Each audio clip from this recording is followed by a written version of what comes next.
Welcome back, everyone. Toyshiz here, and I am back yet again to give you guys another fresh look. And today, we are going to be checking out two new offerings from the McFarlane Toys DC Multiverse line, both featuring Batman and Hush from the storyline Batman Hush. The two-pack features Batman vs. Hush. Probably going to say Hush a lot during this video, just FYI. And then you have a single carded release of Hush, Dr. Thomas Elliot. Now, I'm not going to get into the whole, why doesn't he have guns? Well, if you've collected McFarlane Toys DC Multiverse thus far, then you definitely know why. It's a WB mandate. They're not putting guns with their figures. They do have weapons packs coming. You can get them off the McFarlane store. Batman, on the other hand, has his own controversy. A number of sets, including this one, have shipped with not correctly painted, they are paint, right, joints. So it misaligns with the costume and the gloves. Talk about all that in just a second, and I will show you how to fix it, right? Now, with these packages, the single Hush I got from the Walmart app. I'll put a link down in the description below if you want to grab one for yourself. And the double pack came from Target. A lot of Targets haven't really put these out just yet. They're going to be resetting around the end of June, so you can utilize the barcode. I asked the employee to scan mine. They went in the back and they pulled it. Good luck. I hope you can grab one if you'd like it. But I will tell you this first and foremost. I'm going to save you guys a lot of time here. Do not buy the multi-pack. It's wrong. They didn't fix the Batman. Tell them with your money and say, this is not good enough. Prices are going up. I need to save my money. I need to put my well-earned money towards collectibles that come out correctly. A lot of problems happen. I totally understand, right? But show them this needs to be fixed in the future. Do not buy it. If you see the corrected one and you like this kind of thing, definitely. So with that being said, let's get into it. Sit back, relax, grab yourself a nice hot cup of coffee. This is a look at the brand new McFarlane Toys DC Multiverse, the single version of Hush, and the Batman vs. Hush 2-pack. So now here's everything taken out of the packaging. You have two Hush figures now and a Batman. Now to start it off with the single version of Hush. This one is the vastly superior one. I'll tell you that right off the bat. I really like the head portrait on him. He's very graphic looking. He's very much looks like he stepped right out of the comic book, and you do get a lot of articulation. With the hands, you got purple gloves, and you have the knives.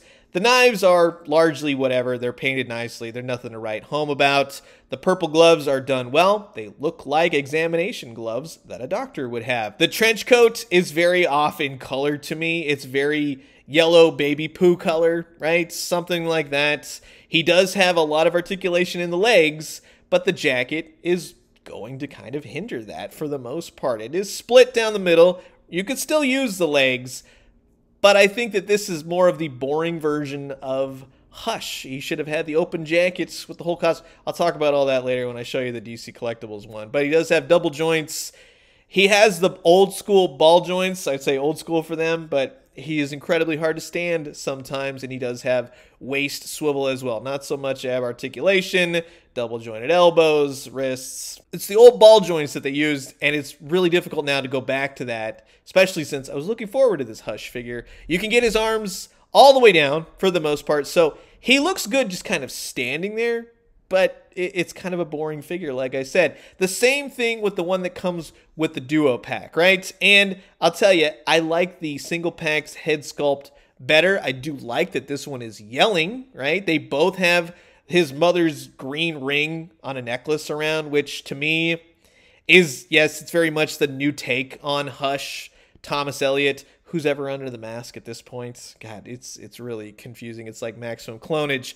But I'll tell you this, they're not that exciting. They're kind of boring. And coupled with the fact that they don't have guns, it's just kind of humdrum. You know what I mean? So you can switch the hands, right? Well, no, you actually can't, because the purple ones come off, but the brown ones can't. So you can't swap out the hands. You only get a fisted hand and an item holding hand with the brown gloves. Same thing with the head portraits. You can't swap those either, at least easily enough, because then you have to heat them up and do.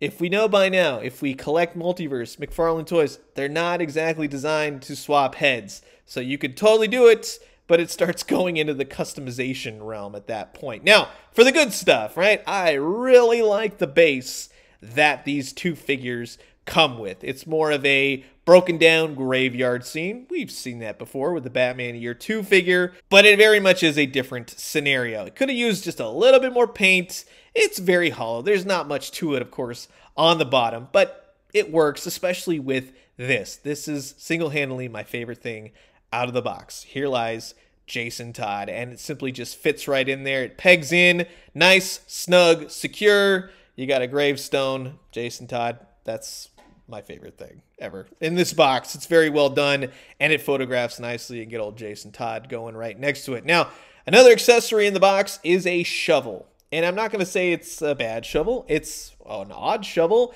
I don't know if this is supposed to be dirt or ornate detail, or they didn't paint it. The handle of the shovel is very odd as well. It has an interesting texture. It's very rubbery, very gummy, but it achieves the look of a shovel. So ultimately, I don't have that much of a problem with it. It's just odd, odd choices here and there. The batarangs are painted nicely. It's an interesting take. I'm glad to have different batarangs. I think they're just a little bit too big. But let's talk about the elephant in the room with this Batman. Now, I'm going to tell you how to fix this, right? You get the little supplies, get a paper plate, get a cup of hot water, microwave it for about 2 to 3 minutes, get it near boiling. Then you're going to pop off Batman's arms. And it doesn't really take that much pressure. Just simply grab and twist, and they should pop right out. Nothing that becomes loose or anything like that, so nothing to worry about there.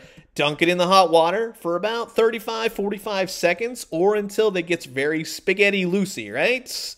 And you should be able to take out all the pins, all the parts, and now start to take off the paint of the black joint. Get yourself a Q-tip, get yourself a bottle of 70% isopropyl alcohol, and dab. Take your time, don't go fast. Leave the other arm on for reference so you don't go too low with taking off the paint. But you should be able to achieve this look easy peasy. Now, it took me about 25 minutes total to do both of the arms. You take off the paint on the elbow, you take off the paint on the top part of the joint, and you are left with a pretty solid looking Batman. However, I ask you, after paying 40 bucks, do you really want to take the time to do that? I'm not a customizer. I wanted to see if I could do it. I'll tell you right now, if I could do it, you could definitely do it. But we shouldn't have to do it. And that's the whole point of it all. So, with Batman, now that he's all fixed up and ready to go, looking proper, well, there's not much I can do about the logo on his chest. If you look at the bat ear on one side,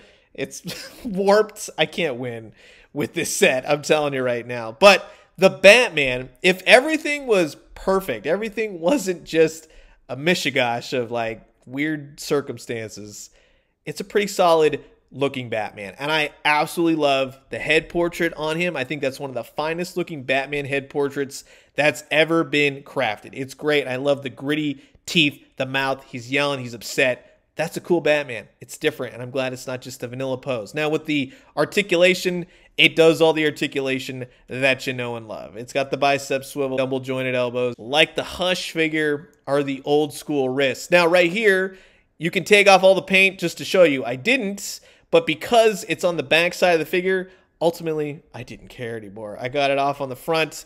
That's what mattered to me. You can go the whole 9 yards and take off all the paint for the back as well, but for me, I was pretty much over it at that point.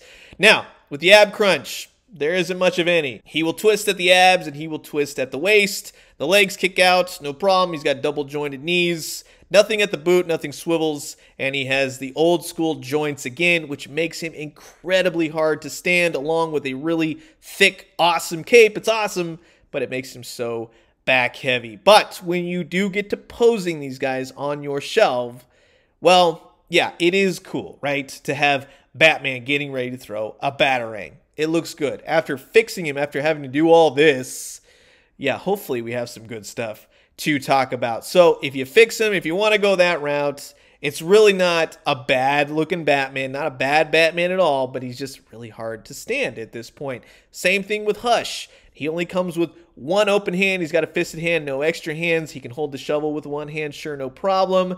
But he is more of that boring figure. He's just a guy in a trench coat. He's not that cool gun-toting Hush. He's just kind of Hush. But I really like that. Yes, you get the Batman situated. You get that batarang going back. Yes and no. I'm still kind of torn. It might be just a little bit big, but I do like the different batarangs that he comes with. That's awesome. Now with the articulation, and the gravestone. You can achieve a lot of great photos out of it. Batman tortures himself over the death of Jason Todd. Have him kneeling down at the gravesite. You can even do some really cool comic book cover action if you want to. Have the two Hushes, or just one. There's not two. I don't even know anymore, right? Who is Hush at this point? Thomas Elliott looking like Bruce Wayne? Clayface? The Riddler? No, we're not going that DVD route, that's for sure. Now, in terms of the Hush figures, you have the one with the knives, the single pack, and you have the double pack with the shovel. They're the exact same height, same figure, but I'll tell you again, with the limitations that the yelling double pack has, I tell you, go more for the single pack and maybe leave the Batman alone because of all the paint mishaps, right? So I'll tell you, the single pack of Hush is cool, but leave the double pack alone. Now, I know this is going to blow your mind, but McFarlane Toys has released multiple Batmans in the past. Here's some of my favorites lined up with the new one, right? You can see the parts and pieces that they've utilized here and there to craft this one. Again, it's not a bad-looking Batman. He's got some issues. Mine does in particular with the chest logo, everything else. It's you can see it from afar. It's all I see now. You know what I mean? Like, before I didn't notice it, but you can see that, yeah, for the most part, they all kind of scale with one another. And then, yeah, you can have Hush with Robin, right? Tim Drake, Robin, that's cool. Give him a gun. Give him one of Red Hood's guns. He's only got one hand to hold it, but, you know, it evokes the nostalgia of that comic book panel. The single pack with the purple gloves, he can hold both guns, and that, again, is where this figure comes to life. So if you've got guns for him, if you've got the gun pack coming from McFarlane Toys, I think you'll be more set with this version of the Hush figure as opposed to the double pack. Plus, he just looks good. It brings a little bit more life to the figure, whereas it's just a bandaged guy in a weird yellow mustard baby poo trench coat. That's all I got for you there. Now, with my old DC collectibles, Hush, that was an awesome figure. I still love that figure. I don't have the version where it's got the whole Jason Todd alternate head with the domino mask. I love this figure. Sculpted in guns and everything. It looks great. I love this costume. This is ultimately a costume that I wish they would have done. If that jacket would have opened, done something other than just kind of be, eh, you know what I mean? It's just, it's Hush, and you really don't do much with it after posing it on your shelf. But ultimately, it's just kind of like, I mean, I guess it's cool. You know what I mean? It's just that. If you're thinking about putting this Batman with that DC Collectibles Hush, nope, it's not going to line up at all. And just for reference, here is the new Batman with a few other DC Multiverse figures. You got Red Hood, you got Grifter, and the new Superboy. Batman is going to be taller than most, which does work, but he is a little bit too tall, I think, for old Batman. So that's going to wrap it up for my look at the brand new McFarlane Toys DC Multiverse, the single-packed Hush, and the two-pack featuring Hush versus Batman. You've heard my thoughts. Now I'm curious to know yours. Comment below, let me know. Let's talk everything DC Multiverse. And I'm going to leave you guys with that. As always, drink some great coffee, eat some great food, but most importantly, remember, oh my God, yeah, don't ever say that Hush was the Riddler. I was like yelling at the screen. I'm like, this is making no sense, right? What'd you do? Let me know what you found. I'll talk to you guys soon. Adios.